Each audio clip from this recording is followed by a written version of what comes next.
நல்ல ஒரு ஆராதனை வேலையை கர்த்தர் நமக்கு ஈவாக கொடுத்திருக்கிறார். ஆராதித்து கொண்டிருக்கிற ஒவ்வொரு மேலும் பரிசுத்த ஆவியானவருடைய வல்லமை மிகவும் அபரீதமாக வெளிப்பட்டதை என்னால் உணர முடிகிறது. நம்முடைய ஆலயத்தில் விதமான ஆராதனையை கர்த்தர் செய்ய நமக்கு உதவி செய்தார். அதற்காக தேவனுக்கு நாம் நன்றி சொல்லணும். இந்த ஆராதனையில் கலந்து கொண்டிருக்கிற நம் யாவருடைய வாழ்க்கையிலுமே தேவன் தம்முடைய சித்தத்தை நிறைவேற்ற போதுமானவராக இருக்கிறார். ஆனால் நம்ம வாரம் நம்ம செய்திகளை கேட்டாலும் அதிகமாக இதற்காக நம்ம ஜெபம் பண்ணுறோன்னு சொல்கிறோம்னா ஜெபம் பண்ணாலும் எந்த ஒரு மாற்றமுமே நம்முடைய வாழ்க்கையில் இன்னும் உண்டாகவே இல்லை. நிறைய பேர் நம்ம ஜெபம் பண்ணுறோம், நம்முடைய ஜெபத்தை ஆண்டவர் கேட்டார்னா ஏன் என் சூழ்நிலையில் ஒரு மாற்றமே இல்லை அப்படின்னு நம்ம நினச்சிக்கிட்டே இருக்கிறோம். எல்லாத்துக்குமே காரணம் நம்முடைய சிந்தையும் இருதயம் தான் முக்கியமான காரணமாக இருக்கிறது. நம்முடைய இருதயத்தில் இருக்கிறதான அந்த எண்ணங்கள், சிந்தையில் காணப்படுகிறதான அந்த யோசனைகள், அதன்படி தான் நம்மை கர்த்தர் ஆசீர்வதிப்பார். நம்முடைய வாயில் வர வார்த்தையை ஜெபம் பண்ணுறோம், ஆனால் சிந்தையில் வேறு எதையோ நினச்சிக்கிட்டே ஜெபம் பண்ணிக்கிட்டே இருக்கிறோம். அதனால தான் ஒரு அசைவே இல்லை, ஒரு மாற்றமே இல்லை. நம்ம ஜெபிக்கும் பொழுது நம்முடைய சிந்தையையும் தேவனுக்கு நேராக நம்ம ஒருமுகப்படுத்தும் பொழுது கர்த்தர் நம்மை மிகவும் ஆசீர்வதிக்கிற தேவனாக இருக்கிறார். இந்த காலை வேளையில் சங்கீத பகுதியில் சகோதரர் பேசினது போல் தேவனுடைய ஆளுகை நம்ம வாழ்க்கையில் இருந்துச்சுன்னா, அவர் நம்மை ஆட்சி செய்வாரானால் நம்முடைய வாழ்க்கையே மாறும், நம்முடைய ஊழியமே மாறும், உங்களுடைய வேலையே மாறும். ஆனால் கர்த்தர் ராஜரீகம் பண்ணுகிறார், ஆனால் நம்ம வாழ்க்கையில் இல்லை. அதை நம்ம ஒத்துக்கொள்ள வேண்டும். ராஜரீகம் பண்ணும்படியாக நம்முடைய வாழ்க்கையை அவருடைய கரத்தில் முற்றிலுமாக அர்ப்பணிக்கணும்னா என்னத்தை அர்ப்பணிக்கிறது? நம்முடைய இருதயத்தை, நம்முடைய சிந்தையை தேவ சமூகத்தில் முழுவதுமாக ஒப்பு கொடுத்து பிசாசு கொண்டு வருகிற அந்த எண்ணங்களை நம்ம மேற்கொண்டு தேவனுடைய வார்த்தையினாலே நம்முடைய இருதயம் நிரப்பப்பட்டிருக்கும் பொழுது நம்முடைய இருதயத்தினுடைய வேண்டுதல்களை எல்லாம் அவர் நிச்சயமாகவே நிறைவேற்ற போதுமானவராக இருக்கிறார். இந்த நாளில் நம்ம ஒரு வசனத்தை வாசிக்கலாம் பாருங்க. நீதிமொழிகளின் புஸ்தகம் 23ஆம் அதிகாரம்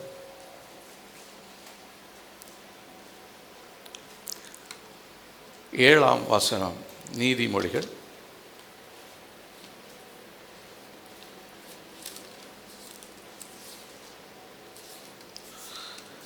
23ஆம் அதிகாரம்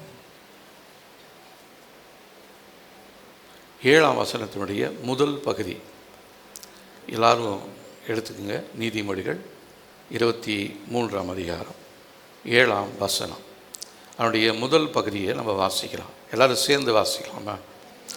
அவன் இருதயத்தின் நினைவு எப்படியோ அப்படியே அவன் இருக்கிறான். பொதுவாக உலகத்தில் சில பழமொழிகள்லாம் சொல்லுவாங்க. நினப்பு பொழப்பை கெடுக்குதான். நம்முடைய நினப்பு எப்படி இருக்குது அதுதான் நம்முடைய பொழப்பை உருவாக்கும். இன்னொரு வசனம் சொல்லுவாங்க, இன்னொரு வார்த்தை சொல்லுவாங்க, கல்யாணத்தில் மனம் போல மாங்கல்யம், எண்ணம் போல் வாழ்வு. அப்போது நம்முடைய மனம் எங்கே இருக்குது? நம்முடைய எண்ணம் யாரை குறித்து இருக்கிறது? நம்முடைய இருதயம் எந்த நினைவினாலே நிரப்பப்பட்டிருக்கிறது? அதுதான் மிகவும் முக்கியமான ஒரு காரியமாக இருக்கிறது. இந்த நாளில் நம்முடைய இருதயத்தை இன்னொரு வசனம் சொல்லுது, எல்லா காவலோடும் உன் இருதயத்தை காத்துக்கொள். எல்லா காவலோடும்னா என்ன அர்த்தம்? அந்த இருதயத்துக்குள்ளே போகிறதுக்கு நிறைய வாசல்கள் இருக்குது. வாய் ஒரு வாசல், காது ஒரு வாசல், கண் ஒரு வாசல், நம்ம தொடு உணர்வு ஒரு வாசல், நம்ம நடக்கிற நடக்கை அது ஒரு வாசல். நம்ம தேவன் விருப்பமில்லாத இடத்துல நம்ம நடக்கும் பொழுது அதன் வழியாக சில தீமையான காரியங்கள் நம்முடைய வாழ்க்கையில் வந்துடும். தேவனுக்கு சித்தமில்லாத வார்த்தைகளை நாம் பேசும் பொழுது நம்முடைய பேச்சின் மூலமாக சில தீமையான வாசல்கள் நம்முடைய வாழ்க்கையில் திறக்கும். அதன் வழியாக பேசின வார்த்தைகள் நம்முடைய இருதயத்தை நிரப்பும். ஒருவேளை பயம் நிறைந்த வார்த்தைகளை நீங்கள் பேசியிருப்பீங்கன்னா உங்களுடைய இருதயம் ஃபுல்லாக பயத்திலேயே இருக்கும். இல்லை ஏதாவது ஒரு மந்திர சூனிய வார்த்தைகள் அதை குறித்து நீங்கள் பேசிக்கிட்டே இருந்தீங்கன்னா உங்களுடைய இருதயத்துக்குள்ளே பார்க்குறவன் எல்லாம் மந்திரம் செய்கிறவனா சூனியம் செய்கிறவனா உங்களுக்கு தெரியும். நல்லவனையும் உங்களுடைய இருதயத்தில் இருக்கிற நினைவுனால் நீங்கள் என்ன பண்ணுவீங்கன்னா அவனை மாற்றி பார்ப்பீங்க. நல்லவனை கெட்டவனாக பார்க்கலாம், கெட்டவனை நல்லவனாக பார்க்கலாம். இதற்கெல்லாம் காரணம் நம்முடைய இருதயம்தான் மிகவும் முக்கியமான ஒரு இடத்தை வகிக்கிறது. ஆனால் இங்கே என்ன சொல்லியிருக்கு, அவனுடைய இருதயத்தின் நினைவு எப்படியோ அவனும் இருக்கிறான். அப்போ நம்ம இருக்கிற நிலைமை எப்படி இருக்குன்னா, நீங்கள் எப்படி இருக்கீங்க தெரியுங்களா? உங்களுடைய இருதயத்தில் இருக்கிறதான யோசனையின்படி தான் உங்களுடைய வாழ்க்கை அமைந்து கொண்டு இருக்கிறது. நீங்கள் என்ன ஜெபம் பண்ணிக்கிட்டே இருந்தாலும் உங்களுடைய இருதயத்துக்குள்ளே என்ன யோசனை யோசிச்சுட்டு இருக்கிறீங்களோ அதன்படி தான் உங்களுடைய வாழ்க்கை இருக்கிறது. சொல்கிறது புரியுதுங்களா? உங்கள் எண்ணத்தில் என்ன எண்ணத்தை வச்சு கொண்டு நீங்கள் இப்போ உட்காந்துட்டு இருக்கிறீங்க. தேவ சமூகத்தில் தான் இருக்கிறோம். ஆனால் நம்முடைய அந்த எண்ணம் இருக்குது பார்த்தீங்களா, இது மிகவும் வேகமாக போயிட்டே இருக்கும். எங்கெங்கெல்லாமோ சுற்றும். இங்கே தான் உட்காந்துக்கிட்டே இருப்போம். நம்ம வீட்டில் போய் சுற்றும், கடையை போய் சுற்றும். நான் சின்ன வயசில் நான் ஒரு சபைக்கு போயிட்டு இருந்தேன். நான் அடிக்கடி சொல்லியிருக்கேன் அதை. ஒரு நாள் கொஞ்சம் அப்படியே தூங்கிட்டேன். நான் அப்படியே உக்காந்துக்கிட்டே அப்போது ஒரு புது பிரதர் ஒருத்தர் வந்திருந்தார். வந்தவர் திடீர்னு என் முடியை பிடிச்சி ஆட்டி ஜெபம் பண்ண அப்படின்ட்டார். எனக்கு கண்ணை மூடுன்னா அந்த நாட்டில் இந்த எல்ரி ஒல்சின்னு ஒன்று இருக்குது, இப்பயும் இருக்குது. அந்த நாட்டில் ரொம்ப பிரபலியமானது. அதில் ஒரு கேக் விற்கும், அது ரொம்ப எனக்கு இஷ்டம். எங்கள் அம்மா வாங்கி கொடுப்பாங்க. நான் கண்ணை மூடி ஜெபம் பண்ணலான்னா என் முன்னாடி அந்த கேக்கெல்லாம் தான் வரும். அப்போது என் இருதயத்தில் எப்படி என்ன ஆசை இருக்குதோ அதுதான் அங்கே ஜெபம் பண்ணுற இடத்துலையும் எனக்கு வரும். அவர் என்னை முடியை பிடிச்சி ஒரு ஆட்டி நான் தூங்கிட்டு இருந்ததை பார்த்துட்டாரு. பிசாசு அப்படின்ட்டார். வேற பெரிய சபைக்கு நடுவில் அப்படி சொல்லிட்டார். எனக்கு ரொம்ப அவமானமாக போயிடுச்சு. ஆனாலும் சபைக்கு போகாமல் இருக்க முடியாதுல்ல. இப்பயா இருந்திருந்தால் இப்போ நம்மளை சொன்னான்னு வச்சுங்க, அப்படி நீங்கள் என்ன பண்ணுவீங்க? சபையாவது ஒன்றாவது வேறு சபைக்கு பார்த்தாலும் போயிடலான்னு தான் இருப்பீங்க இல்லைங்களா? ஆனால் அந்த நாட்களில் அப்படி ஒரு சபை இருந்துச்சு. அந்த சபையில் இன்னும் இருக்குது. அந்த சபை அந்த நாட்களில் நான் கேட்ட வார்த்தைகள் வசனங்கள் தான் இந்த நாட்களில் என்னோட பேசிக்கிட்டே இருக்குது, என்னை வழி நடத்திக்கிட்டே இருக்குது. அதனால் அப்படிப்பட்டதான அந்த ஊழியக்காரருக்காக, அப்படிப்பட்டதான அந்த சபைக்காக நான் தேவனுக்கு நான் நன்றி சொல்கிறேன். உங்களை அப்படி சொன்னால் நீங்கள் அந்த சபைக்காக நன்றி சொல்லுவீங்களா? அந்த ஊழியக்காரனுக்காக நன்றி சொல்லுவீங்களா? இல்லைன்னா ஆண்டவரே அவனை எடுத்துக்குங்கன்னு ஜெபம் பண்ணிக்குங்களா? அது உங்களுடைய இஷ்டம். சரி, உங்களுடைய இருதயத்தில் எப்படிப்பட்டதான எண்ணம் இருக்கிறது? நீங்கள் இங்கே உட்காந்துக்கிட்டே இருந்தாலும் உங்களுடைய இருதயத்தில் எந்த இடத்துல போய் சுற்றிக்கிட்டே இருக்குது உங்களுடைய இருதயம்? வீடை பூட்டணுன்னா பூட்டலையா? கேஸ் ஆஃப் பண்ணனா ஆஃப் பண்ணலையா? மோட்ரு போட்டுட்டு வந்தேன் ஆஃப் பண்ணனா ஆஃப் பண்ணலையா? இந்த எண்ணங்களுக்கெல்லாம் போன உடனே உங்களுக்குள்ள அப்படியே மடன்னு வேறு எண்ணங்களை பிசாசு என்ன பண்ணுவான்னா உங்களுடைய சிந்தையில் கொண்டு வருவான். கேஸ் பூட்டிட்டு தான் வந்திருப்பீங்க, ஆஃப் பண்ணிட்டு தான்.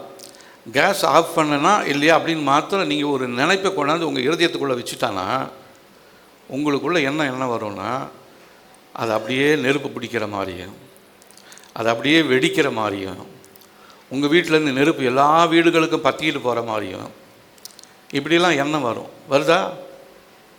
அப்படிலாம் இல்லையா உங்களுக்கு? ரொம்ப நல்லவங்க தான்.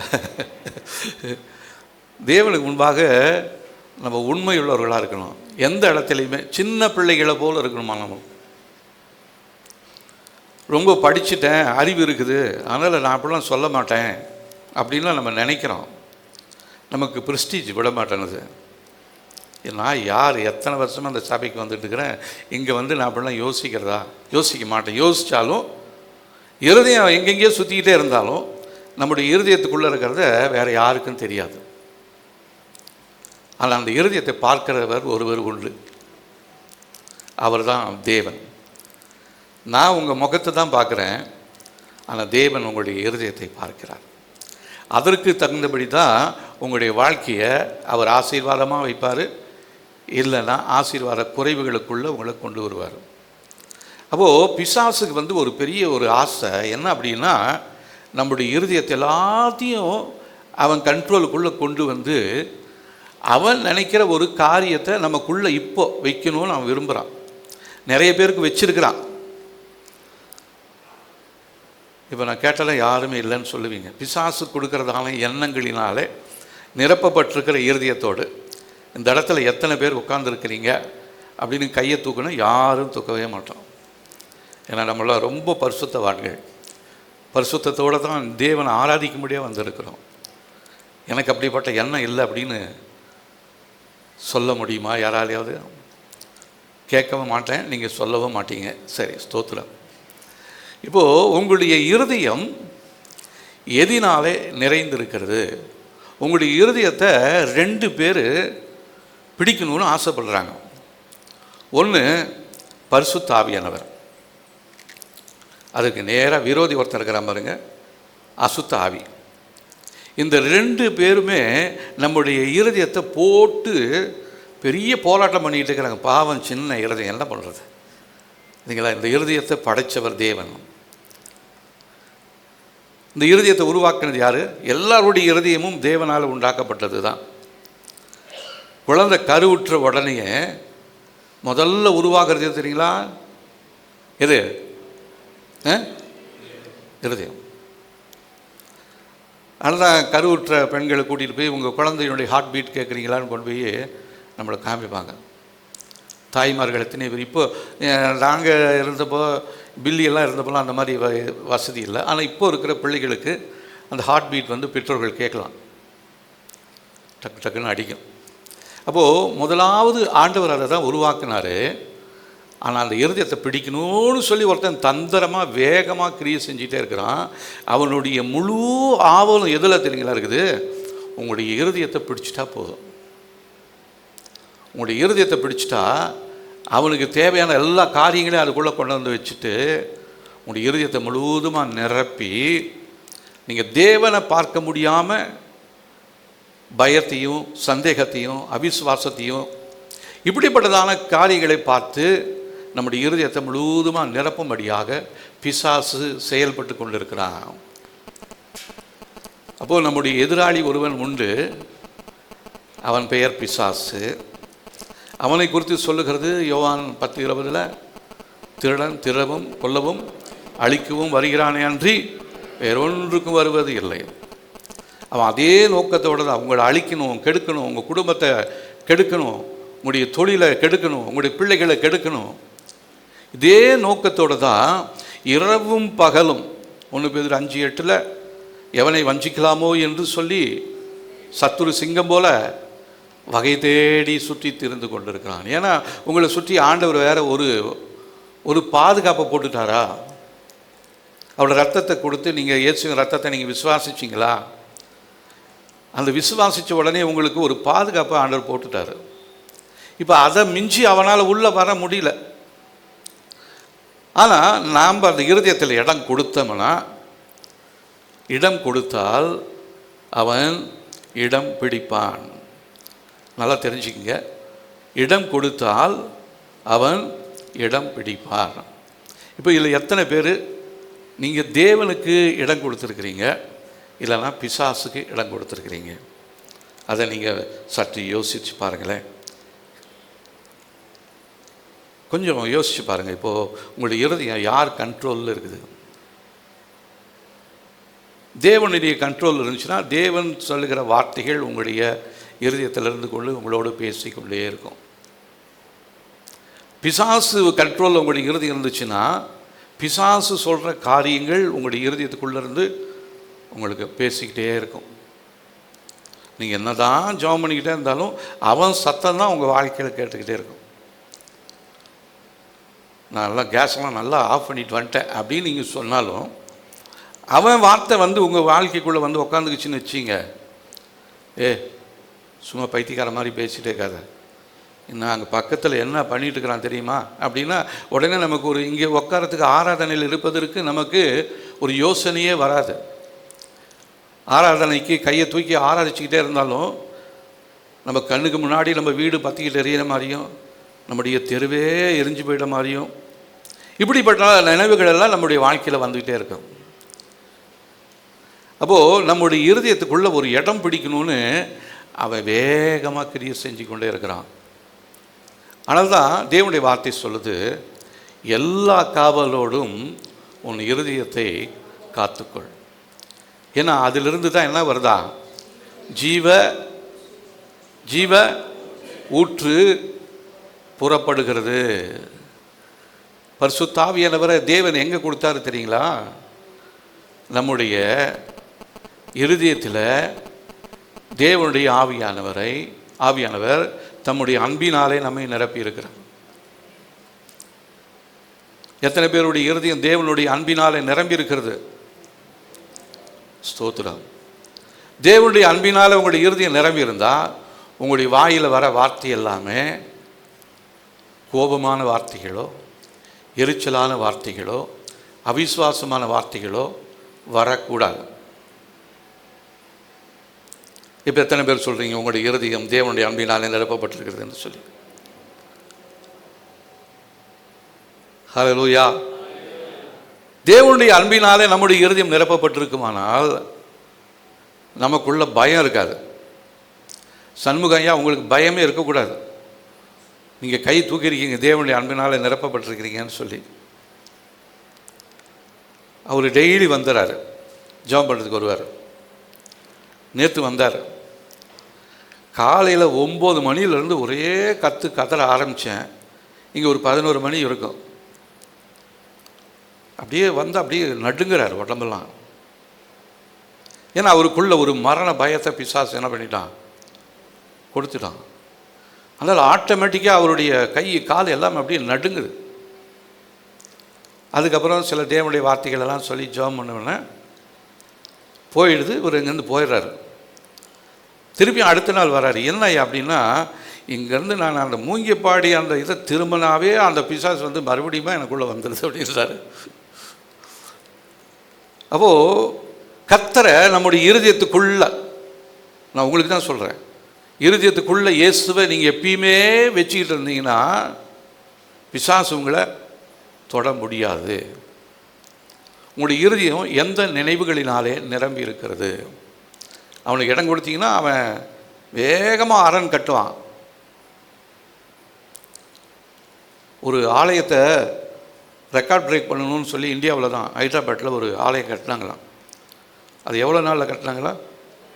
52 நாட்களில் அந்த ஆலயத்தை கட்டியிருக்காங்க. பெரிய ஆலயம்தான், ஹைதராபாத்தில் இருக்குது. அப்போது இவன் 52 நாளில் 52 நொடியில் உங்களுடைய இருதயத்தை சுற்றி சுற்றி சுற்றி சுற்றி அரணை கட்டிடுவான். அதுக்கப்புறம் இங்கேருந்து என்னதான் தேவனுடைய வார்த்தைகள் உங்களுக்கு நேராக வந்தாலும் அது உங்களுடைய இருதயத்துக்குள்ளாரையே போகாது. பயங்கரமாக செக்யூரிட்டி போட்டு பாதுகாப்பை கொடுத்து உங்களுடைய இருதயத்தை 7 அடுக்கு பாதுகாப்பில் வச்சுடுவான். எந்த தேவனுடைய வார்த்தையும் உள்ளே வரக்கூடாது. இதுதான் அவனுடைய தந்திரம். இதை அறியாதபடிக்கு நீங்களும் நானும் பிசாசுடைய வார்த்தைகளை கேட்டுக்கொண்டு நம்முடைய இருதயம் நிரம்பி இருக்கிறதுனால தான் இந்த காலை வேளையில் சோர்ந்து போய் வந்திருக்கிறோம். இப்போ நீங்கள் யார் சத்தத்தை கேட்கிறீர்கள்? பிசாசுடைய சத்தத்தையா, தேவனுடைய ஆவியானவர் சொல்லுகிற சத்தத்தையா? பிசாசு சொல்கிற வார்த்தை எல்லா இடத்துலையும் கேட்கும். தேவனுடைய வார்த்தை, தேவனுடைய வார்த்தையை வசனத்தை வாசிக்கிறதுனாலையும் கேட்பதினாலையும் அதை கடை கொண்டு கைப்பிடிக்கிறதுனாலையும் தான் நம்முடைய வாழ்க்கையில் தேவனுடைய வார்த்தைகள் செயல்படும். இப்போ நீங்கள் 3 காரியங்களை நீங்கள் யோசிக்கணும். தேவனுடைய வார்த்தையை கேட்கணும், தேவனுடைய வார்த்தையை வாசிக்கணும், தேவனுடைய வார்த்தையை கடைபிடிக்கணும். இந்த 3 காரியங்களும் செஞ்சீங்கன்னா உங்களுடைய இருதயம் பயங்கரமான செக்யூரிட்டிக்குள்ளே இருக்குது. அதை யாராலையும் உடைக்க முடியாது.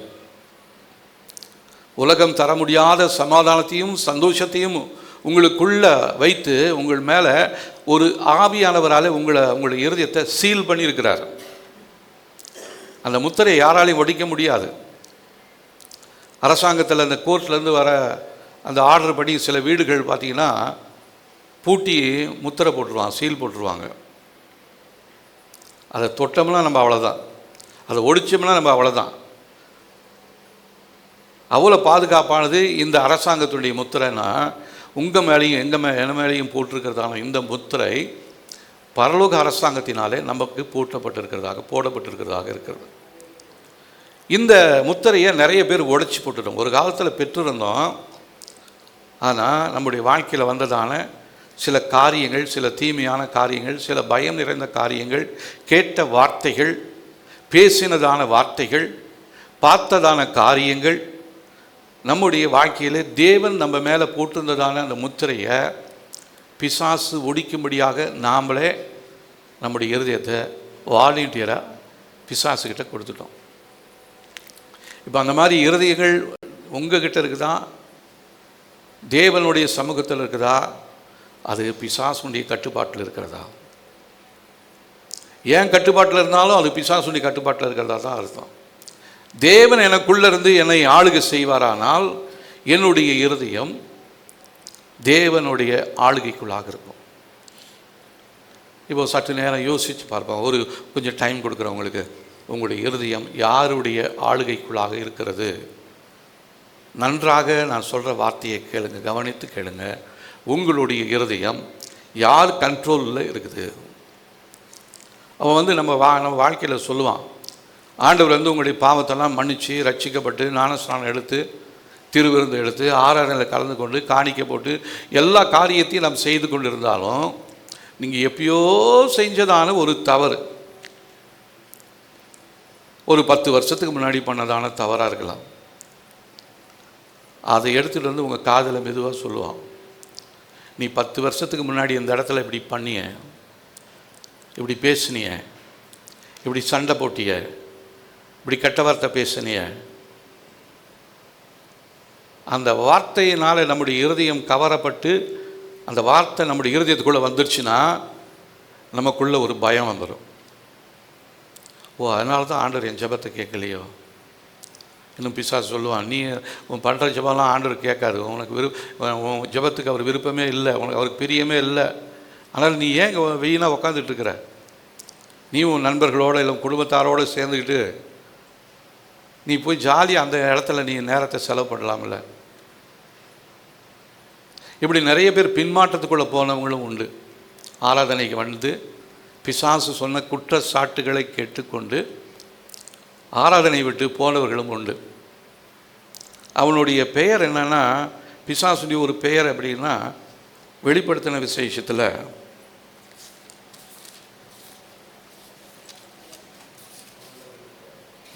12ஆம் அதிகாரம்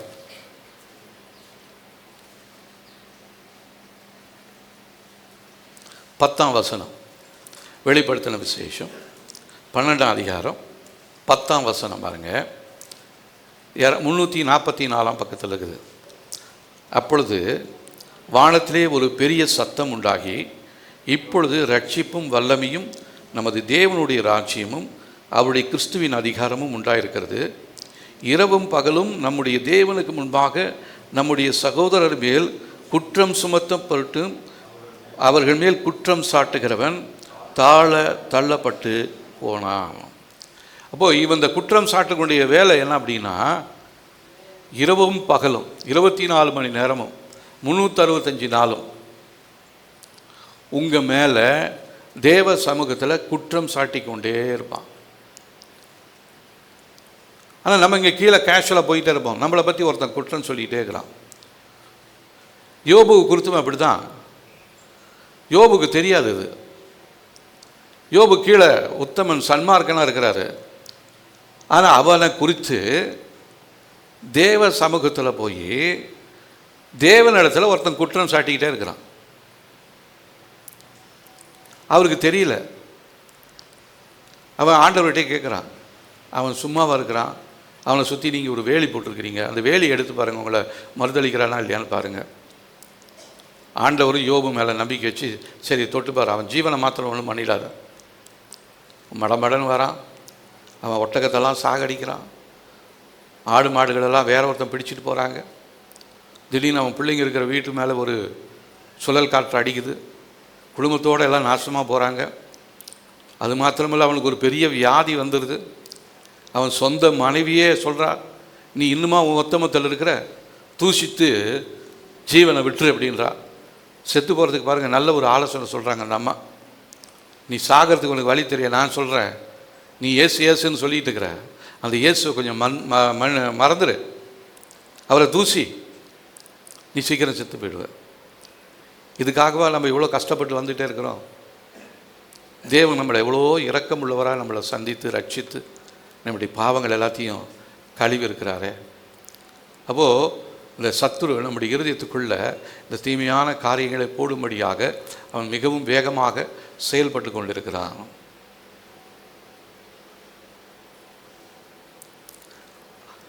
ஆனால் இந்த நேரத்தில் நம்ம மறந்து போயிட்டோம். ஒன்று எதை மறந்துட்டோம் அப்படின்னா, தேவனுடைய வார்த்தைகளை நாம் மறந்து விட்டோம். 1 யோவான் 1ஆம் அதிகாரம் 9ஆம் வசனம் பார்த்தீங்கன்னா, தேவன் நமக்கு சொன்னதான வார்த்தை, நம்முடைய பாவங்களை நாம் அறிக்கையிட்டால் பாவங்களை நமக்கு மன்னித்து எல்லா அநியாயத்தையும் நீக்கி நம்மை சுத்திகரிப்பதற்கு அவர் உண்மையும் நீதியும் உள்ளவராயிருக்கிறார். இப்போ நான் உங்ககிட்ட ஒரு வார்த்தை கேட்குறேன். நீங்கள் ரட்சிக்கப்படுறதுக்கு முன்னாடி மனஸ்தாபப்பட்டு நீங்கள் தேவ சமூகத்தில் அறிக்கை செய்ததான அந்த நேரத்தை நீங்கள் மறந்துட்டீங்களா? இன்னும் ஞாபகம் இருக்குதா? இல்லை செய்யாமலேயே ஞானஸ்நானம் எடுத்துட்டீங்களா? இதுதான் ஒரு பெரிய கொடுமை. இந்த காரியத்தை எதையுமே செய்யாமல் எல்லாரும் போய் முங்குறாங்களா அப்படின்னு போயிட்டு நானும் ஞானஸ்நானம் எடுத்துக்கிறேன், நானும் என் பிள்ளைங்களோட சேர்ந்து எடுத்துக்கிறேன், இல்லைன்னா நானும் எங்கள் அம்மாவோட சேர்ந்துக்கிறேன், அப்பாவோட சேர்ந்துக்கிறேன் அப்படின்னு சொல்லி ஞானஸ்நானம் எடுத்தோமா, இல்லைன்னா அந்த வார்த்தை நம்மளோட பேசிச்சா? நிறைய பேத்துக்கு இந்த வசனமே தெரியல. நம்முடைய பாவங்களை அறிக்கையிட்டால் பாவங்களை நமக்கு மன்னித்து எல்லா அநியாயத்தையும் நீக்கி நம்மை சுத்திகரிப்பதற்கு அவர் உண்மையும் நீதியும் உள்ளவராயிருக்கிறார். உங்கள் வாழ்க்கையில் இந்த உண்மை நீதி இப்படிப்பட்டதான ஆண்டவரை பார்க்குறீங்களா? இல்லை போலியா சும்மா போய் ஞானஸ்நானம் எடுத்துட்டீங்களா? இதை செஞ்சு எடுத்தீங்களா, செய்யாமல் எடுத்தீங்களா? இதை செய்யாமல் நீங்கள் எடுத்துருந்தீங்கன்னா உங்களோட ரட்சிப்பே இல்லை, வேஸ்ட்டு தான். அதுக்காக இன்னொரு ஞானஸ்நானத்தை உங்களுக்காக கொடுக்க முடியாது. ஒரே ஞானஸ்நானம் தான் அப்படின்னு சொல்லியிருக்குது. இப்போது நம்ம என்ன பண்ணணும் அப்படின்னா, அப்படி செய்யாமல் இருந்தீங்கன்னா, ஞானஸ்நானம் எடுத்திருந்தீங்கன்னா, இப்போ ஆண்டவர்கிட்ட ஒரு மன்னிப்பு கேளுங்க. ஆண்டவரே, என்னை மன்னிச்சிடுங்க, என் பாவத்துக்காக நான் மனஸ்தாபப்படுறேன். இந்த மாதிரி நிறைய பேர் நம்ம சபையில் செய்யலைங்க. அதனால தான் அவங்களுக்கு மறுபடியும் கீழே விழுந்து போயிடுறாங்க. தேவனிடத்தில் மன்னிப்பு கேட்டதே மறந்துடுறோம். தேவனிடத்தில் மாத்திரமல்ல, சக மனிதர்களிடத்திலும் மன்னிப்பு கேட்க வேண்டும். நீங்கள் தேவனிடத்திலே கேட்கல, சக மனிதர்கிட்ட எங்கே கேட்க போகிறீங்க? அந்த மாதிரி இருக்கிறீங்களா? இங்கே மனுஷர்கிட்டையும் மன்னிப்பு கேட்கல, தேவ சமூகத்திலையும் மன்னிப்பு கேட்கல, பாவம் செஞ்சோன்னு ஒரு யோசனையும் இல்லை. அப்படி இருதயம் கல் மாதிரி இருக்குது. அப்படிப்பட்ட இருதயத்தோடு இங்கே இருக்கீங்களா? கர்த்தர் உங்களை பார்த்தான் கேட்குறாரு, உங்களுடைய இருதயத்தை இப்போ ஆண்டவர்கிட்ட கொடுங்க. ஆண்டவரே, ஆண்டவர்கிட்ட கேளுங்க. நான் தவறு செஞ்சுருக்கேன். தவறெல்லாம் நமக்கு நல்லா தெரியும். யாருக்கிட்ட கோபப்பட்டோம், யாருக்கிட்ட எரிச்சல் அடைந்தோம், யாருக்கிட்ட கெட்ட வார்த்தை பேசணும், யாருக்கிட்ட வாங்கின பொருளை திருப்பி கொடுக்காமல் இருக்கிறோம். இது எல்லாத்தையுமே ஆண்டவர் நமக்கு சொல்லுவார். காண்பிப்பார்.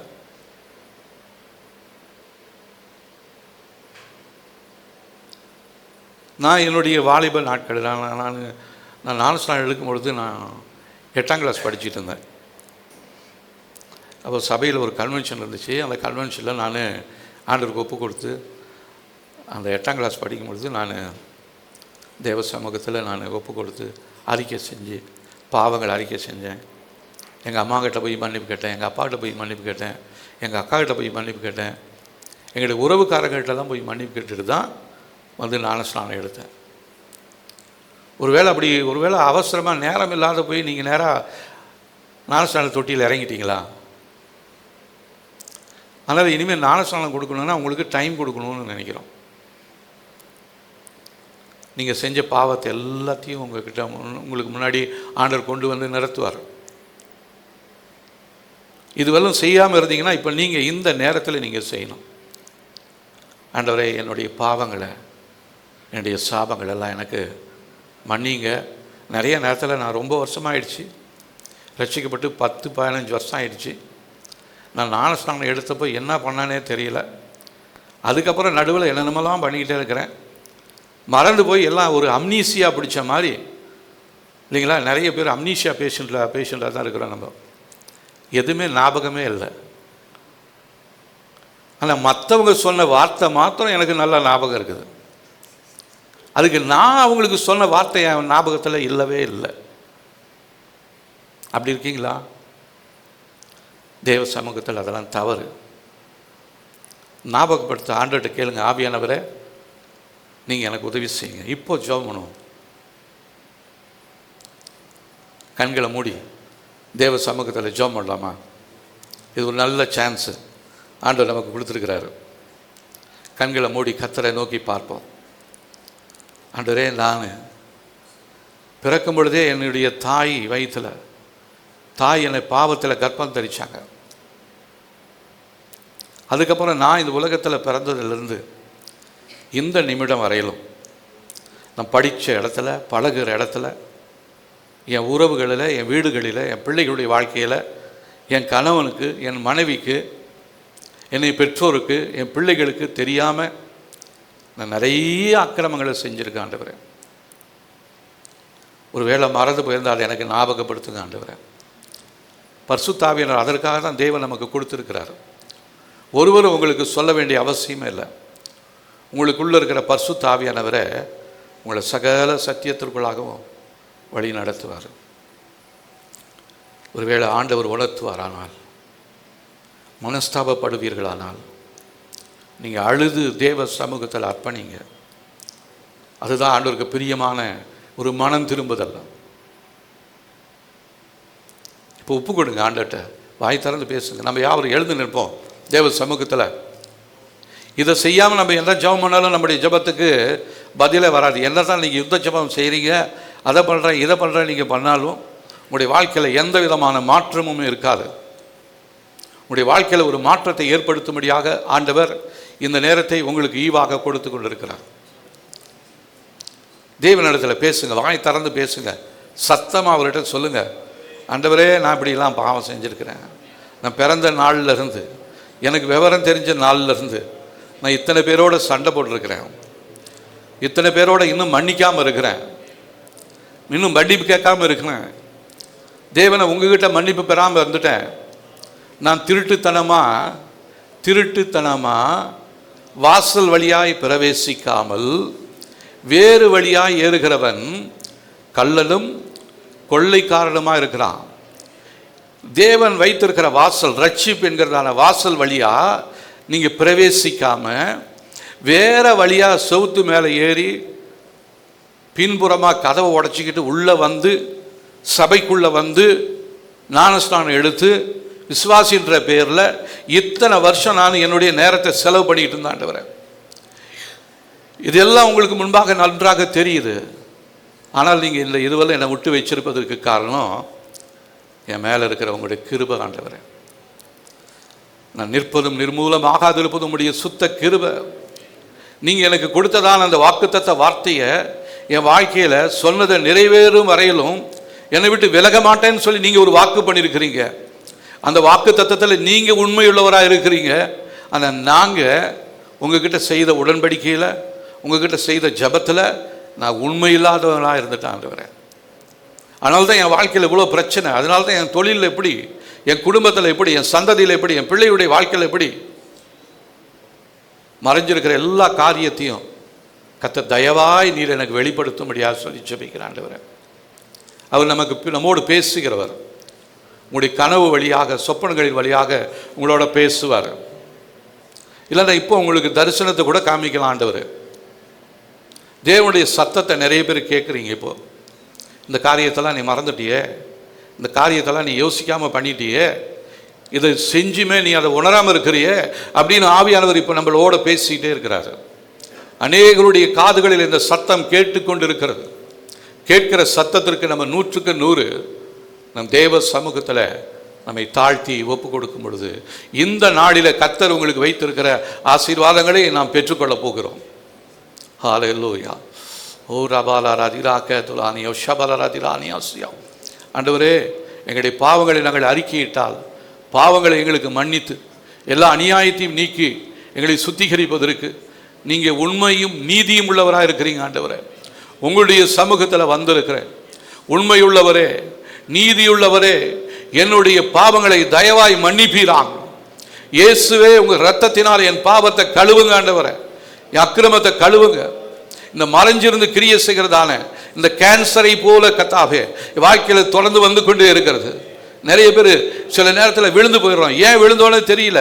உங்களுக்குள்ள மறைஞ்சிருக்குது கேன்சர் மாதிரி, வேர் விட்டு இருக்குது. அந்த வேரோட பிடிங்கி எறியாமல் நீங்கள் வந்து ஞானஸ்தானம் எடுத்துட்டீங்க. அதனால தான் உங்களுக்கு மறுபடியும் அதே பாவத்தை நம்ம மறுபடியும் செஞ்சுக்கிட்டே இருக்கிறோம். இந்த நாளில் கர்த்தர் நமக்கு ஒரு பர்மனெண்ட்டாக ஒரு விடுதலை கர்த்தர் கொடுக்க போதுமானவராக இருக்கிறார். உங்கள் வாழ்க்கையில் அதை பர்மனெண்ட்டாக அந்த விடுதலை நீங்கள் இந்த நாளில் பெற்றுக்கொள்ள வேண்டும். டெம்பரவரியாக இல்லை. ஓ ரபாபாரா கத்துரானியா சாந்தரையின மெலோ கத்துரா ரீதுரீன மலு ஷபலரா திரான் கேத்துரானியாசியா. ஆண்டவரே, எங்களுடைய வாழ்க்கையில் மறைந்திருக்கிற எல்லா தீமையான காரியங்களையும் எங்களை விட்டு எடுத்து போட்டுருங்க ஆண்டவரே. உங்கள் ரத்தத்தினால எங்களுடைய பாவங்களை கழுவுங்க ஆண்டவரே. உங்கள் ரத்தத்தினால கழுவுங்க ஆண்டவரே. சொல்லுங்க, உங்கள் ரத்தத்தினால எங்களை கழுவுங்க ஆண்டவரே. எங்களுடைய பாவங்களை கழுவுங்க ஆண்டவரே. எங்களுடைய தலைமுறை சாபங்களை கழுவுங்க ஆண்டவரே. விக்கிரக ஆராதனை செய்து கொண்டிருந்தோம் ஆண்டவரே, தீமையான காரியங்களை செய்தோம், தீமையான பொருத்தனைகளை செய்தோம். அது எல்லாத்தையும் எங்களை விட்டு எடுத்து போட்டுருங்கப்பா. எங்களை மன்னிங்க ஆண்டவரே. இந்த நாளில் ஒரு விடுதலையை கர்த்தர் கொடுக்க நீங்கள் உண்மையுள்ளவராக இருக்கிறீங்க ஆண்டவரே. ஏசப்பா, நீங்கள் மன்னிங்க, எங்களுடைய பாவங்களை மன்னிங்க, எங்களுடைய அக்கிரமங்களை மன்னிங்க, எங்களுடைய மீறல்களை மன்னிங்க ஆண்டவரே. ஓ ரபாலா ராதர கத்துலானியோ சந்தரைன மெரு கத்துலானியோசியோ. கடந்த நாட்களில் நான் ஒரு ஊழியக்காரருடைய செய்தியை கேட்டேன். அவர் அப்படிதான் ஒரு பெரிய ஊழியக்காரர் அந்த சபைக்கு வந்தாராம். 3 நாள் மீட்டிங். 3 நாள் மீட்டிங்கில் அவரை பார்க்கறதுக்குன்னே நிறைய பேர் வந்திருக்கிறாங்க. ஆனால் அவர் வந்து அந்த ஸ்டேஜில் ஏறி பிரியமானவர்களே அப்படின்னு சொல்லி ஒரு 2-3 வார்த்தை கூட பேசலையா. எல்லாரும் தூங்கிவிட்டாங்க. 2ஆவது நாளும் மறுபடியும் வந்தார் அவர். எல்லாரும் தூங்கிட்டாங்களாம். 3ஆவது நாளும் வந்தாராம். எல்லாருமே தூங்கிட்டாங்களாம். அந்த ஊழியக்காரர் மிகவும் வேதனையாய், ஆண்டவர் ஏன் ஆண்டவரே, இதுக்கு என்ன காரணம், என்ன காரியம் மறைஞ்சிருக்குது அப்படின்னு அவர் ஒப்பு கொடுத்து ஜெபிக்கும் பொழுது ஆண்டவர் சொன்னாராம், இங்கே இருக்கிற நிறைய பேர் தங்களுடைய பாவங்களை அறிக்கை செய்யலை, என்னோட ஒப்புரவாகலை. ஆனால் இவங்கெல்லாம் விசுவாசிங்கன்னு சொல்லி சபையை நிரப்பி கொண்டு இருக்கிறாங்க. சபை நிரம்பி வழியுதுன்னு நீயும் நினைக்கிற. ஆனால் நிறைய பேர் உண்மையாக விசுவாசிகளே இல்லை. என் சமூகத்தில் அவங்க பாவங்களை அறிக்கை செய்யும்படியா நேரத்தை ஒதுக்கி, இந்த நேரத்தை நீ அவங்க கையில் கொடு அப்படின்னு சொன்னாராம். உடனே இவர் எழுந்து நின்று நம்முடைய பாவங்களை அறிக்கை செய்வேன். அது என்ன பாவம் அப்படின்னா, நம்ம செஞ்சதான நிறைய பாவங்கள் நமக்கு தெரியும். இந்த மந்திர ஜோசிய சூனிய மந்திரங்கள், நாள் பார்த்தது, நேரம் பார்த்தது, ஜாதகம் பார்த்தது, நம்ம எல்லாருடைய வாழ்க்கையிலுமே அது இருக்குது. நமக்காக ஜாதகம் எழுதி வச்சுருப்பாங்க, நம்முடைய குடும்பத்தில் எழுதி வச்சுருப்பாங்க, மறைஞ்சிருக்கும் அது. ஒருவேளை அதை எரிச்சு போட்டிருந்தாலும் அதனுடைய தாக்கம் உங்களை குறித்து அவன் எழுதினதான எழுத்துக்கள் எல்லாமே உங்கள் ரத்த ஓட்டத்துக்குள்ள உங்களுடைய ஜீனுக்குள்ளே இருக்குது. அதை நீங்கள் அறிக்கை செய்யணும் அப்படின்னு சொல்லி 72 மணி நேரம் அதுக்கப்புறம் அவங்க அந்த காரியத்தை செய்தார்களாம். அந்த ஊழியக்காரருடைய அந்த சபைக்கு பக்கத்திலேயே அந்த ஊழியக்காரனுடைய சகோதரன் ஒருவர் இருந்தாராம். அவர் பெரிய மந்திரவாதி.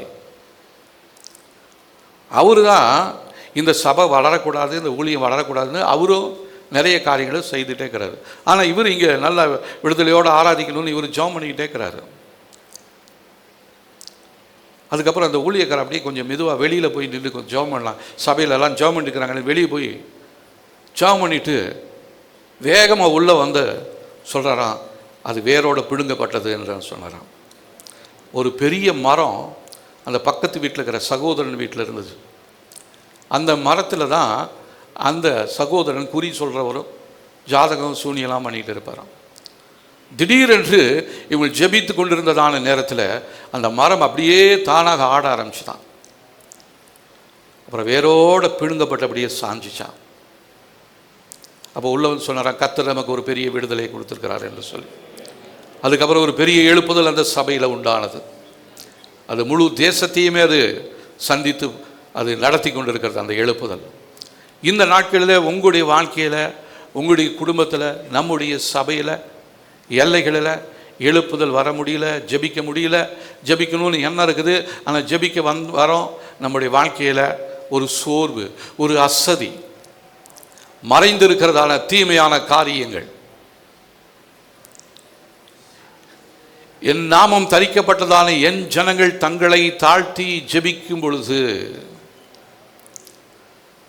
பரலோகத்தில் இருக்கிறதான நான் அதை கேட்டு அவனுடைய பாவங்களை மன்னித்து அவனுடைய தேசத்துக்கு க்ஷேமத்தை கொடுப்பேன், அவருடைய குடும்பத்திற்கு ஆசீர்வாதத்தை கொடுப்பேன், அவருடைய சந்ததியில் ஒரு ஆசீர்வாதத்தை கொடுப்பேன் என்று சொல்லி தேவனுடைய ஆவியானவர் சொன்னதான வார்த்தைகள் இந்த நாட்களில் நம்முடைய வாழ்க்கை நிறைவேற வேண்டும் என்று சொன்னால் நம்முடைய வாழ்க்கையில் மறைந்திருக்கிற தீமையான காரியங்களை வெளிப்படுத்தும்படியாக நீங்கள் இந்த நாளில் ஜெபிங்க. இந்த நாளிலிருந்து ஜெபிக்க ஆரம்பிங்க. நீங்கள் அடுத்த வாரம் வரத்துக்கு வரையிலும் நீங்கள் வேறு எதையும் ஜெபிக்க வேண்டாம். பாவ அறிக்கை பண்ணிக்கிட்டே இருங்க. ஆண்டவரே, என் குடும்பத்துக்குள்ள என் தலைமுறை வழியா நாங்கள் செய்ததான எல்லா சாபங்களையும் பாவங்களையும் கர்த்தர் தயவாய் நீர் எங்களுக்கு காண்பீங்க என்று சொல்லி உங்களுக்கு மறைந்திருக்கிற காரியங்களை கர்த்தர் உங்களுக்கு சொப்பனங்களில், தரிசனங்களில் தீர்க்க தரிசனமாக கர்த்தர் பேசுவார். இல்லைன்னா பாடல் வழியாக கர்த்தர் பேசுவார். இல்லைன்னா நீங்கள் வாசிக்கிற வசனங்களின் மூலமாக கர்த்தர் உங்களுக்கு வெளிப்படுத்துவார். அதெல்லாம் சொல்லி அறிக்கை செஞ்சு இந்த வாரம் முழுசுமாக நம்ம டைம் எடுக்க போகிறோம். தேவ சமூகத்தில் ஒப்பு கொடுத்து ஜெபிப்போம். ஆண்டவரே, எங்கள் வாழ்க்கையில், குடும்பத்தில் மறைஞ்சிருக்கிற எல்லைகளில் மறைஞ்சிருக்கிற தீமையான காரியங்கள் எது ஆண்டவரே புதைந்திருக்கிறது ஆண்டவரே, அது எல்லாத்தையும் நீர் எங்களுக்கு வெளிப்படுத்துங்க என்று சொல்லி தேவ சமூகத்தில் அறிக்கை செய்து ஜெபிக்கும் பொழுது கர்த்தர் நிச்சயமாகவே நம்முடைய வாழ்க்கையில் ஒரு பெரிய மாற்றத்தை, ஒரு பெரிய ஆசீர்வாதத்தை கொடுக்க வல்லமை உள்ளவராக இருக்கிறாரு. எத்தனை பேர் செய்ய ஆயத்தமாக இருக்கிறீங்க? ஹல்லேலூயா. நீங்கள் செய்யணும். இந்த வாரத்தில் இப்பொழுதே நீங்கள் ஆரம்பிக்கணும். வேற எதையும் நீங்கள் ஜெபம் பண்ணவே வேண்டாம். உங்களுக்கு டைம் கிடைக்கிறப்பெல்லாம் ஆண்டவரே, என் பாவத்தை, என் குடும்பத்தினுடைய சந்ததியின் மேலே இருக்கிற எல்லா பாவங்களையும் சாபங்களையும் கர்த்தர் தயவாய் மன்னிங்க ஆண்டவரே, அதை வெளிப்படுத்துங்க. அந்த தாக்கத்திலிருந்து எனக்கு ஒரு விடுதலையை கொடுங்க. அது எப்படிப்பட்ட மரமாக இருந்தாலும் சரி, வேரோட பிடுங்கி எறியப்படும்படி ஆவியானவரை உம்முடைய கையில் கொடுக்கிறேன். பரமபிதா நடாத நாற்றெல்லாம் வேரோடு பிடுங்கெறியப்படுவதாக என்று சொல்லி நாம் ஜெபிக்கும் பொழுது அந்த காரியத்தில் கர்த்தர் செய்ய உண்மை உள்ளவராக இருக்கிறார். உங்களுடைய எல்லைகளில் இதுவரை மறைந்திருக்கிறதான காரியங்கள், உங்களுடைய சரீர பலவீனங்கள், உங்களுடைய சிந்தையில் இருக்கிற கட்டுகள், உங்களுடைய வீட்டை சுற்றி பிசாசினால் போடப்பட்டிருக்கிற அரண்கள் எல்லாவற்றையும் கர்த்தர் உடைக்க அவர் போதுமானவராக இருக்கிறார். ஹல்லேலூயா. பெரிய பர்வதமே, அதை பார்த்து சொல்லுங்க. உங்களுக்கு பிரச்சனையா தோன்றுகிற கடன் பிரச்சனையா இருக்கலாம், இல்லைன்னா வியாதியா இருக்கலாம், நீங்க அதை பார்த்து பேசுங்க. பெரிய பர்வதமே, நீ எம்மாத்திரம் எனக்கு முன்பாக உங்க பேரை சொல்லி எனக்கு முன்பாக நீ சமபூமியாவாய். ஓ ரபாலா ரக்க துரானியா ஹதுரானியா ஹோ துரானியா மலையை பார்த்து பேசணும்னு ஆண்டவர் சொன்னாரு. மலையை போல காணப்படுகிற உங்களுடைய வாழ்க்கையில் என்ன பிரச்சனை இருக்குது அதை பார்த்து பேசுங்க. தேவ சமூகத்தில் இப்பொழுது பேசுங்க. கர்த்தர் அதற்காகத்தான் இந்த நாளை நமக்கு ஈவாக கொடுத்திருக்கிறார். நமக்கு உதவி செய்யும்படியாக பரிசுத்த ஆவியானவர் நமக்கு உள்ள இருந்து கொண்டு பேசிக்கொண்டே இருக்கிறார். ஹல்லேலூயா. ஓ ரபலர மலகதுலா, என் பாவங்களை மன்னிங்க ஆண்டவரே, என் குடும்பத்து மேல இருக்கிற சாபங்களை நீக்குங்க ஆண்டவரே, என் தலைமுறை வழியாக எங்களுடைய முற்பிதாக்களின் வழியாக நாங்கள் சுதந்திரித்துக் கொண்டிருக்கிறதான எல்லா தீமை செய்கிற வல்லமைகளும் இயேசுவின் நாமத்தினால எங்களுடைய வாழ்க்கை விட்டு எல்லைகளை விட்டு வெளியேறும்படியாக சொல்லி ஜெபிக்கிறோம். வேரோட பிடுங்கி போடுங்க பரிசுத்த ஆவியானவரே, சுட்டெரித்து சாம்பலாக்கி போடுங்க ஆண்டவரே. சொல்லுங்க சொல்லுங்க. ஹல்லேலூயா. என்னை விட்டு வேரோட பிடுங்கி போடுங்க ஆண்டவரே, சுட்டெரித்து சாம்பலாக்கி போடுங்க ஆண்டவரே. உங்க ரத்தத்தினால என்னை கழுவுங்க ஆண்டவரே, உங்களுடைய பரிசுத்த ஆவியின் அக்கினியால் என்னை சுத்தமாக்குங்க ஆண்டவரே. என் எல்லையிலெல்லாம் ஒரு சுத்திகரிப்பை உண்டு பண்ணுங்க ஆண்டவரே. என் எல்லைகளில் பரிசுத்த ஆவியானவரே உங்க கரத்தில் கொடுக்கிற ஆண்டவரே, நீர் எங்களுடைய குடும்பத்தை நீங்க இப்பொழுது சார்ஜ் எடுத்துக்கொள்ளுங்க ஆண்டவரே. முழு கண்ட்ரோலும் ஆவியானவரை உங்க கையில கொடுத்துற ஆண்டவரே. நீங்க முழுமையாக இந்த நாளிலே எங்க குடும்பத்தை நீங்க பொறுப்பெடுத்துக் கொள்ளும்படியாக உங்களுடைய கரத்தில் ஒப்பு கொடுக்கிறேன். நான் இதுவரையிலும் பாதி தான் கொடுத்துக்கிட்டே இருந்தேன், மீதி எல்லாம் மறைச்சு வச்சிருந்தேன் ஆண்டவரே. இந்த நாளிலே ஆண்டவரே நீங்க கொடுக்கக்கூடியதான் அந்த வெளிப்பாடுகளுக்காக நாங்கள் நன்றி சொல்கிறோம் ஆண்டவரே. ஹல்லேலூயா ஹல்லேலூயா. வெளியேற பெற்ற இயேசு கிறிஸ்துவின் ரத்தம் நம்முடைய வாழ்க்கையில் ஒரு விடுதலை கொடுக்க போதுமானதாக இருக்கிறது. ரத்தமே நம்ம தேவ சமூகத்தில் நம்ம அறிக்கை செய்வோம். ஓ, சிந்தப்பட்ட இயேசுவின் ரத்தம், நமக்காக பரிந்து பேசி கொண்டிருக்கிற இயேசுவின் ரத்தம், அது இப்போ நமக்காக பரிந்து பேசுகிறதாக இருக்கிறது. நம்ம ஒப்பு கொடுத்து ஜெபிக்க போகிறோம். இயேசு கிறிஸ்துவின் ரத்தத்தை நம்ம விசுவாசிப்போம். இயேசுவின் ரத்தத்தை நம்ம அறிக்கை செய்ய போகிறோம்.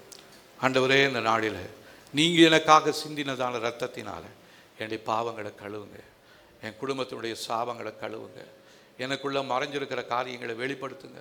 என் ரத்த ஓட்டத்துக்குள்ளே மறைஞ்சிருக்குது ஆண்டவரே, என் இருதயத்துக்குள்ளே மறைஞ்சிருக்குது ஆண்டவரே. என் இருதயத்தில் இருக்கிற 90 அறைகளிலும் மறைந்திருக்கிற தீமையான காரியங்கள் எது என்று சொல்லி அதையெல்லாம் எங்களை விட்டு வெளியேற்றுங்க ஆண்டவரே. எனக்கு உதவி செய்யுங்க என்று சொல்லி தேவ சமூகத்தில் நம்ம அறிக்கை செஞ்சு இந்த பாடலை பாடுவோமா? ரத்தமே, சிந்தப்பட்ட ரத்தமே, விலையேற பெற்ற வல்ல ரத்தமே,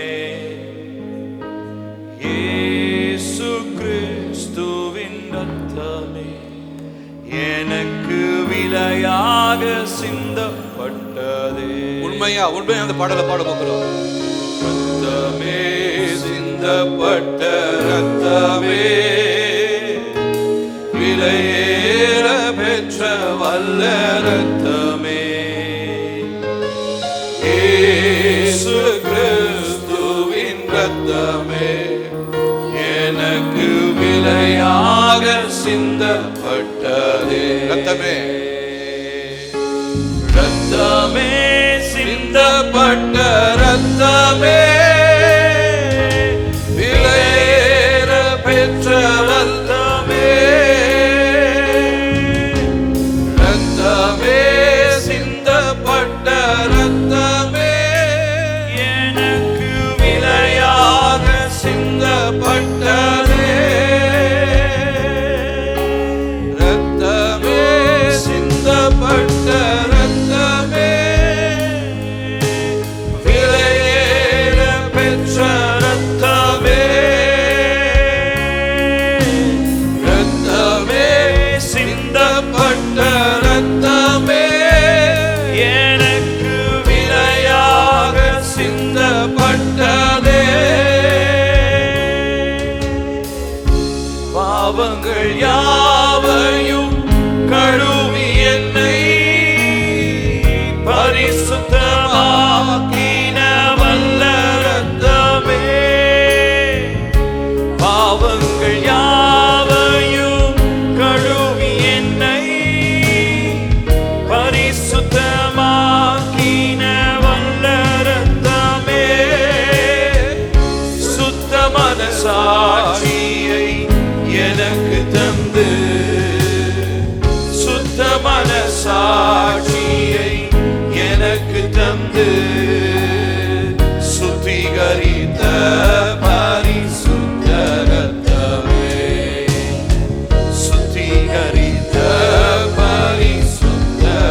மார்க்கத்தினுள் ஜீவனுள்ள புதிய மார்க்கத்தினுள் பிரவேசிக்க தைரியம் தந்த ரத்தமே, பிரவேசிக்க தைரியம் தந்த ரத்தமே, ரத்தமே சிந்தப்பட்ட ரத்தமே, விலையேற பெற்ற ரத்தமே, ரத்தமே சிந்தப்பட்ட ரத்தமே, எனக்கு விலையாக சிந்தப்பட்டதே, நித்திய மீட்பை எனக்கு தர எதிர்க்கும் சாத்தான் மேல் ஜெயம் பெற, நித்திய மீட்பை எனக்கு தர எதிர்க்கும் சாத்தான் மேல் ஜெயம் பெற, நன்மைகள் எனக்காய் பேசுகிற, நன்மைகள் எனக்காய் பேசுகிற, தெளிக்கப்படும் பரிசுத்த ரத்தமே, தெளிக்கப்படும் பரிசுத்த ரத்தமே, ரத்தமே சிந்தப்பட்ட ரத்தமே,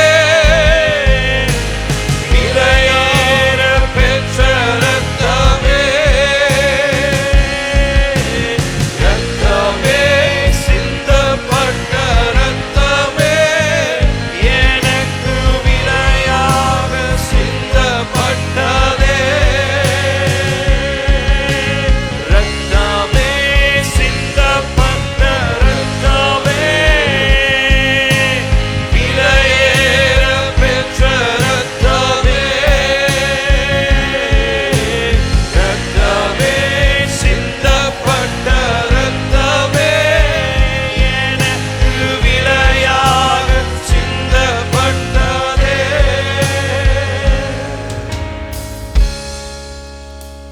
ஹalleluya. இயேசு கிறிஸ்து சிந்திய இரத்தத்தினாலே நமக்கு பாவ மன்னிப்பாகிய மீட்பை தேவன் கொடுத்திருக்கிறார். இன்றைக்கும் நமக்காக பேசிக் கொண்டிருக்கிறதான இயேசு கிறிஸ்துவின் இரத்தம் நமக்காக பேசிக் கொண்டிருக்கிறது. அந்த இரத்தம் நமக்கு பேசிக் கொண்டிருக்கிறபடினால்தான் எவ்வளவோ அழிவுகள் வந்தது, நான் சிக்கிக்கொள்ளவே இல்லை.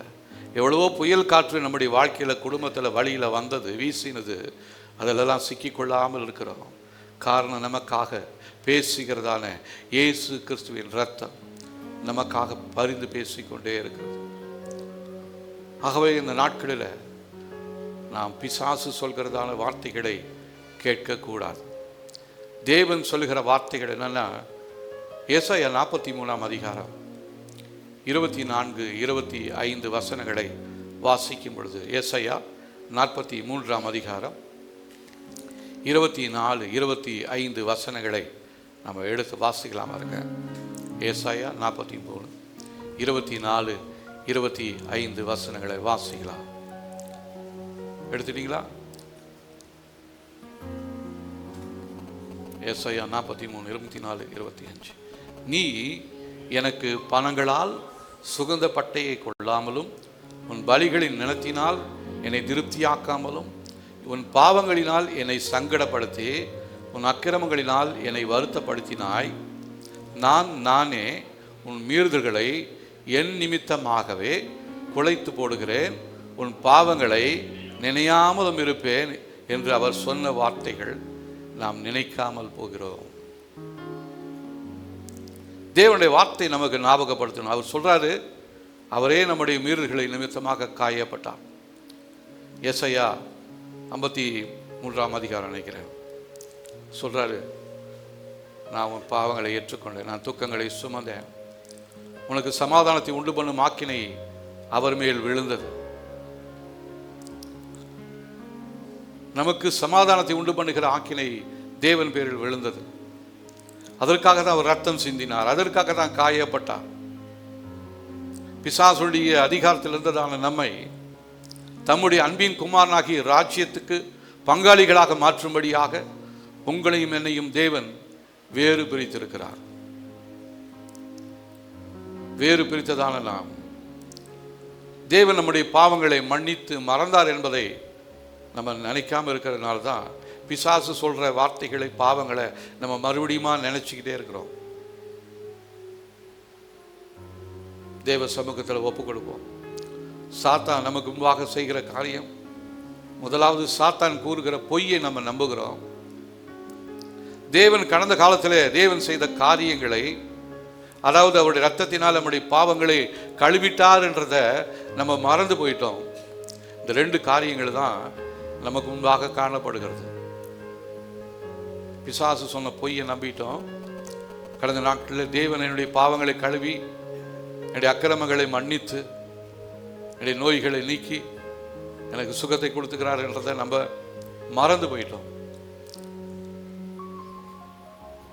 2 கொரிந்தியர் 5:17 இப்படி இருக்க ஒருவன் கிறிஸ்துவுக்குள் இருந்தால் புது சிருஷ்டியா இருக்கிறான், பழையவைகள் எல்லாம் ஒழிந்து போயின, எல்லாம் புதிதாயின அப்படின்னு சொன்ன அந்த வார்த்தையின்படி நீங்களும் நானும் இயேசு கிறிஸ்துவுக்குள்ளாக புது சிருஷ்டியா இருக்கிறோன்றதை மறந்துட்டோம். தேவ சமூகத்தில் நம்ம செய்ததான காரியங்களை நம்ம ஒப்பு கொடுப்போம். சாத்தான் அதிகமாக பொய்யெல்லாம் பேசிக்கிட்டே இருப்போம். கடந்த நாட்களில் தேவன் நம்முடைய வாழ்க்கையில் செய்த காரியங்களை நம்ம மறந்து போயிட்டோம். அவன் சொன்னதான வார்த்தைகள் நம்முடைய இருதயத்தில் ஒரு பெரிய அரணாக இருக்கிறது. ஆனால் அந்த அரணை முறிக்கும்படியாக தேவன் நமக்கு கொடுத்ததான ஆயுதத்தை நம்ம மறந்து போயிட்டோம். 2 கொரிந்தியர் 10:4 வாசிக்கிறோம். 4-5 வசனங்களை வாசிக்கும் பொழுது, எங்களுடைய போர் ஆயுதங்கள் மாம்சத்துக்கேற்றவைகளாயிராமல் அரண்களை நிர்மூலமாக்குகிறதற்கு தேவ பலமுள்ளவைகளாயிருக்கிறது. அவைகளால் நாங்கள் தர்க்கங்களையும் தேவனை அறிகிற அறிவுக்கு விரோதமாய் எழும்புகிற எல்லா மேட்டிமையையும் நிர்மூலமாக்கி எந்த எண்ணத்தையும் கிறிஸ்துவுக்கு கீழ்ப்படுத்த சிறைப்படுத்துகளாய் இருக்கிறோம். எந்த எண்ணமாக இருந்தாலும் சரி, அவன் கொடுக்குற குற்ற உணர்வாகலாம், நம்ம மேலே சொல்கிற பொய் சாட்டுகளாக இருக்கலாம், அந்த எண்ணங்களை எல்லாம் நம்ம கிறிஸ்துவுக்குள்ள கீழ்ப்படுத்தி சிறைப்படுத்துகிறவர்களாக இருக்கணும். அதற்காக தான் தேவன் தம்முடைய விலையேறப்பட்ட ரத்தத்தை நமக்கு கொடுத்திருக்கிறார். இந்த ஆயுதத்தை நம்ம எடுத்து உபயோகப்படுத்தணும். பிசாசு நமக்கு எதிராக குற்றம் சாட்டும் பொழுது, இயேசுவின் ரத்தத்தை நான் உனக்கு விரோதமாய் உபயோகப்படுத்துகிறேன் பொல்லாத ஆவியே, குற்றம் சாட்டுகிற ஆவியே, இயேசுவின் நாமத்தினால் வாழ்க்கையை விட்டு வெளியே போய் என்று சொல்லலாமா? ஹல்லேலூயா. ரபபரகதுரானியாஸ்யா. ஆமென். ஹல்லேலூயா. நன்றி ஆண்டவரே, நன்றி. இன்னைக்கு அநேகருடைய வாழ்க்கையில பிசாசினால் சொல்லப்படுகிறதான அந்த தீமையான வார்த்தைகள், அவன் நமக்கு எதிராக உபயோகப்படுத்துகிற அந்த வலைப்பின்னல் இருக்கு பாருங்க, நெட்வொர்க் இருக்கு பாருங்க, அது பெரிய பெரிய பெரிய நெட்வொர்க்காக இருக்கிறது. அந்த நெட்வொர்க்கை பயன்படுத்தி நம்முடைய மூளை பகுதியை சிறைபிடிச்சிடறான். நம்முடைய இருதயத்தை அவன் முழுசுமாக மூடி மறைச்சு கொள்றான். அப்படி நெட்வொர்க்ஸ் எல்லாம் இயேசுவின் நாமத்தினாலே மறைந்து போகும்படியாய், அழிந்து போகும்படியாய் இயேசு கிறிஸ்துவின் ரத்தத்தை நம்ம அந்த பிசாசுக்கு விரோதமாக நம்ம உபயோகப்படுத்தும் பொழுது கர்த்தர் நம்முடைய வாழ்க்கையில பெரிய காரியங்களை செய்ய போதுமானவராக இருக்கிறார். ஏசாயா 26:3 உம்மை உறுதியாய் பற்றி கொண்ட மனதையுடையவன் உண்மையே நம்பியிருக்கிறபடியினால் நீர் அவனை பூரண சமாதானத்துடன் காத்துக்கொள்வீர்னு சொன்ன அந்த வார்த்தையின்படி நம்முடைய இருதயத்தை பூரண சமாதானத்தோடு அவர் நிரப்ப நாம் தேவ சமூகத்தில் ஒப்பு கொடுப்போம். ஹல்லேலூயா, ஹல்லேலூயா. இதற்காக நம்ம என்ன செய்யறது? இயேசு கிறிஸ்துவிடத்தில் உங்களுடைய சிந்தையை ஒப்பு கொடுத்துருங்க. உங்களுடைய மூளை பகுதியை இயேசு கிறிஸ்துக்கிட்ட கொடுத்துருங்க. ஆண்டவரே, என் மூளை பகுதியை நீங்கள் ஆளுகை செய்யுங்க. ஆண்டவரே, என் சிந்தை பகுதியை நீங்கள் ஆளுகை செய்யுங்க. ஆண்டவரே, எங்களுக்கோ கிறிஸ்துவின் சிந்தை உண்டாயிருக்கிறது என்று சொல்லி நம்ம வாசிக்கிறோம். 1 கொரிந்தியர் 2:16 எங்களுக்கோ கிறிஸ்துவின் சிந்தை உண்டாயிருக்கு. உங்களுக்கு என்ன சிந்தை இருக்குது? இப்போ பாவ சிந்தை இருக்குதா?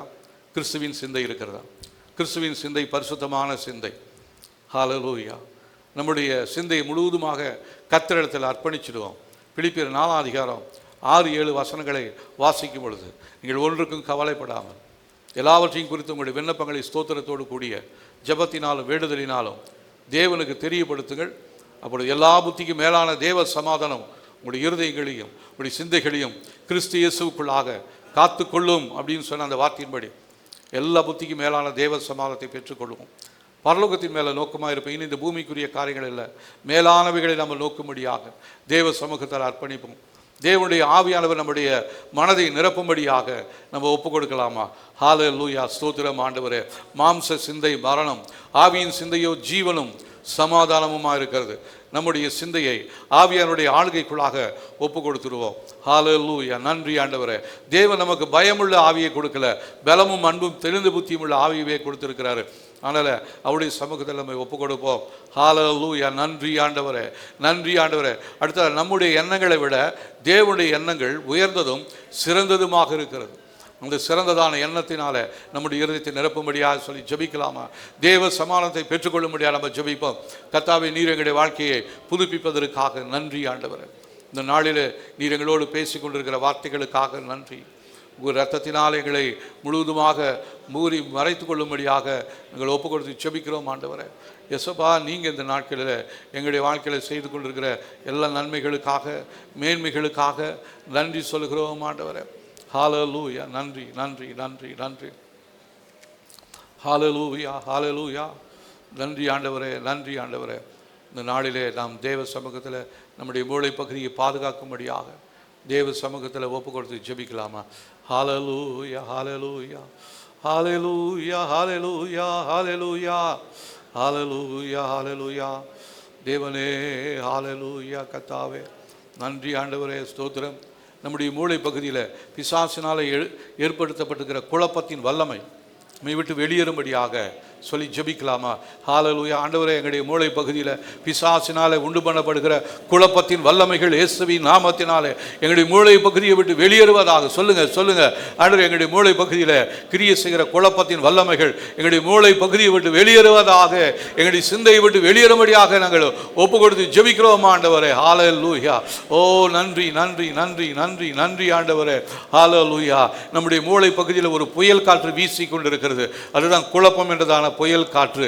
அது இறையாமல் அமைதலாக இருக்கும்படியாக அந்த புயல் காற்றுக்கு நம்ம கட்டளை கொடுக்க போகிறோம். எங்களுடைய மூளை பகுதியில் ஒரு பெரிய புயல் காற்றை வீச செய்து கொண்டிருக்கிற பொல்லாத தீமை செய்கிற ஆவியே, இயேசுவின் நாமத்தினாலே நீ அமைதலாக இருக்கும்படியாக நான் உனக்கு கட்டளை கொடுக்கிறேன். இனி என் மூளை பகுதியில் நீ வீசக்கூடாது, என் குடும்பத்துக்குள்ள நீ வீசக்கூடாது, என் தொழிலுக்குள்ள நீ வீசக்கூடாது, என் எல்லைக்குள்ள நீ வீசக்கூடாது. இறையாதே, அமைதலா இரு என்று சொல்லி இயேசுவின் நாமத்தில் நான் கட்டளை கொடுக்கிறேன். ஹல்லேலூயா. ஹல்லேலூயா, ஸ்தோத்திரம். இது நம்முடைய வாழ்க்கையை அழிக்கும்படியாக செயல்பட்டு கொண்டிருக்கிறது. ஹல்லேலூயா. அந்த குழப்பத்தின் ஆவியை நம்ம இப்போ இயேசுவின் நாமத்தினால் நம்ம வெளியேறும்படியாக சொல்லி ஜெபிக்கலாமா? என்னுடைய வாழ்க்கையை அழிக்கும்படியாக என்னுடைய வாழ்க்கையில் செயல்பட்டு கொண்டிருக்கிற குழப்பத்தின் ஆவியே, இயேசுவின் நாமத்தினாலே வெளியேறுவாயாக, வெளியேறுவாயாக. உன்னுடைய பிடியிலிருந்து என்னுடைய மூளை பகுதியை ஏசப்பா நீங்க விடுவிக்கும்படியாக நாங்கள் ஒப்பு கொடுத்து ஜெபிக்கிறோம். பரிசுத்த ஆவியானவரே, நாங்கள் வேண்டுவதற்கும் நினைப்பதற்கும் மிகவும் அதிகமாய் கிரியை செய்கிறவரே, நீர் இந்த நாட்களில் நீர் எங்களுடைய வாழ்க்கையில் வீசி கொண்டிருக்கிற புயல் காற்றை எங்களை விட்டு வெளியேற்றும்படியாக, அதனுடைய பிடியில சிக்கிக் கொண்டிருக்கிற எங்களுடைய மூளை பகுதியை நீங்க விடுவிக்கும்படியாக சொல்லி ஜெபிக்கிறோம் ஆண்டவரே. சொல்லுங்க.